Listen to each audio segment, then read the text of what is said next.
Have you ever felt a deep thirst? A thirst that water alone cannot quench? Psalm 42 talks about this kind of thirst. It is a song from a hurting heart, a heart that longs for God. Like a deer pants for streams of water, so our souls can pant for God. This psalm is a journey from sadness to hope.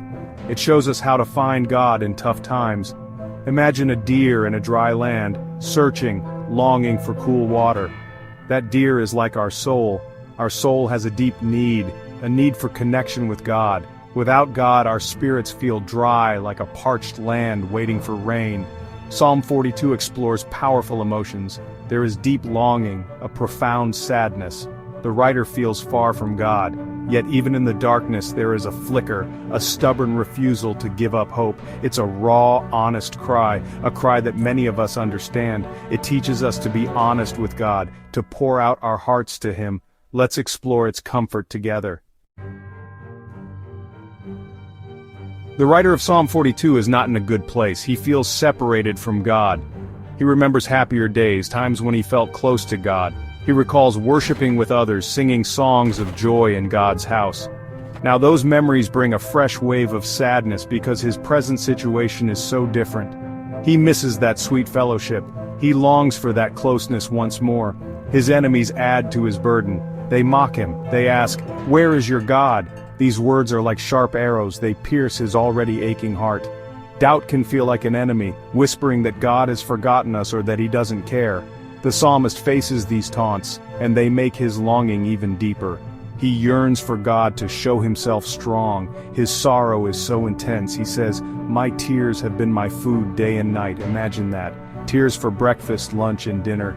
This shows a profound, consuming grief. It's a sadness that touches every part of his life. He cannot escape it. It's a heavy blanket over his soul. Life today can feel like a stormy sea. Sometimes the waves are small, little worries, daily stresses. Other times the waves are huge. They crash over us, one after another, leaving us feeling breathless and overwhelmed. Problems can seem to pile up, making it hard to see the shore or even to catch our breath. This is a common human experience. We face our own kinds of storms. Perhaps it's the loss of a job, the sudden illness of a loved one, a relationship that has broken apart, the quiet ache of loneliness in a crowded world, financial worries that keep us up at night. These are the modern breakers and waves. The psalmist knew this feeling. He said, "All your breakers and your waves have gone over me." We can relate to that feeling of drowning. It's easy to feel lost in such moments, to feel like God is distant or that our prayers are hitting the ceiling. Despair can be a heavy weight. It can color everything gray, making it hard to find joy or peace. The psalmist understood this deep despair. He wasn't afraid to voice it. Even in the deepest valley of despair, the psalmist does something remarkable. He remembers. He makes a conscious choice to look back, to recall God's faithfulness in the past. This act of remembering is crucial. It's like finding a small candle in a very dark room. It doesn't banish all the darkness, but it shows you where to step next. He remembers leading joyful processions, people singing, celebrating God's presence. He recalls the feeling of being in God's house, surrounded by fellow believers. These memories are not just nostalgia, they are evidence that God was with him before, evidence that joy is possible. Memories of God's goodness can be a lifeline. They pull us toward hope. We can do this too. When life feels overwhelming and dark, we can pause and look back. Think about times God has helped you, when He provided for a need, when He gave you strength you didn't have, when He brought comfort in sorrow. He carried you through those times. He didn't abandon you then, and He won't abandon you now. Section 5. The inner conversation, doubt meets faith. The psalmist does something very human. He talks to himself. He asks his own soul a question. Why are you cast down, O my soul? And why are you in turmoil within me? He doesn't just let his feelings run wild, he engages with them. He questions them. This is an important step. It's like stepping back from a painting to see it more clearly. This is an internal battle we all face, a conversation between doubt and faith. Doubt whispers many discouraging things. God has forgotten you, things will never get better, you are all alone in this. But faith has a voice too, it gently but firmly replies, hope in God, He is still your salvation and your God. This inner dialogue is constant, we all have this wrestling match inside. Our emotions can be very loud, fear can shout, sadness can scream, they can try to convince us that they are the only reality.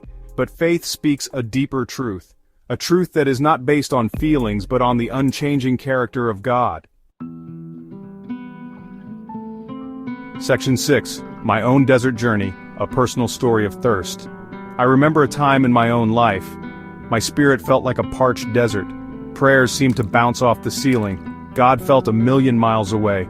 It wasn't that I didn't believe, but the connection felt weak, almost broken. Joy was a distant memory, and my soul was incredibly thirsty. I longed for a sign, a touch, a word, anything to feel His presence again. Like the psalmist, I found myself asking, "Where are you, God? Have you forgotten me?" My soul felt barren and dry, work was unfulfilling, relationships felt strained, everything seemed coated in a layer of dust. I tried to find refreshment in other things, busyness, entertainment, even success. But these were like sips of salt water. They only made the deeper thirst worse. The world offers many distractions. It promises to fill the void with possessions, with experiences, with praise. But these things can never truly satisfy the deepest longings of the human heart. There is a God-shaped space in each of us and only He can fill it.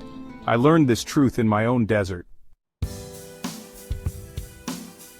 Section 7. Speaking to your soul, why are you downcast? The psalmist doesn't just ask his soul once. He repeats the question, why are you cast down, O my soul? Why are you in turmoil within me? This repetition is significant.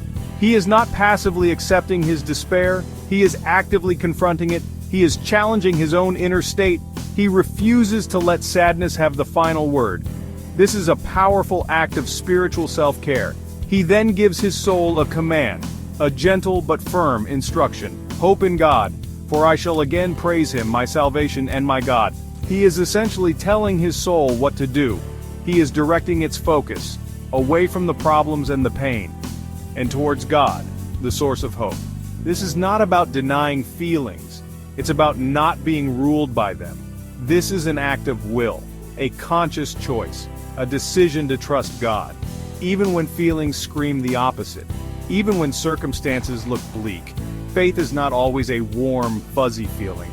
Sometimes faith is a gritty determination to hold on to God's promises, no matter what. It's choosing to believe His truth over the lies of despair. We can learn to do this too. Section 8. Hope, our firm anchor, trusting what we cannot see.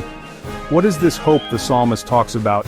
It's not just wishful thinking, it's not a vague optimism that things might get better. Biblical hope is much stronger than that.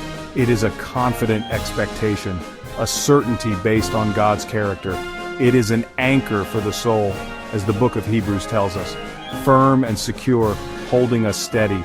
Even when the storms of life rage around us, this hope is rooted in who God is. He is faithful. He keeps His promises. He is loving. His compassion never fails. He is all-powerful. Nothing is too hard for Him. He is unchanging, the same yesterday, today, and forever. Because God is all these things, we can trust Him. Our hope is not in our circumstances or in our own strength. Our hope is firmly placed in Him. The psalmist declares, I shall again praise Him. Notice that word, again. He is not praising God in that moment of despair. Section 9. Seeking the living water, quenching our deepest thirst. The psalm begins with that powerful image of thirst. My soul thirsts for God, for the living God. This is not just a poetic phrase, it describes a fundamental human reality. We are created with a deep spiritual thirst, a longing for meaning, for purpose, for connection, a longing that only God can truly satisfy. We try to quench it with many things, success, relationships, possessions, experiences, but these are like broken cisterns, they cannot hold water. Jesus understood this deep human thirst. He once met a woman at a well. She was drawing water, a daily chore. He told her, "Everyone who drinks of this water will be thirsty again, but whoever drinks of the water that I will give him will never be thirsty again." He called himself the living water. He offers to quench our deepest spiritual thirst, a thirst that nothing in this world can satisfy. When we come to Jesus, he refreshes us. He pours his life into our dry souls.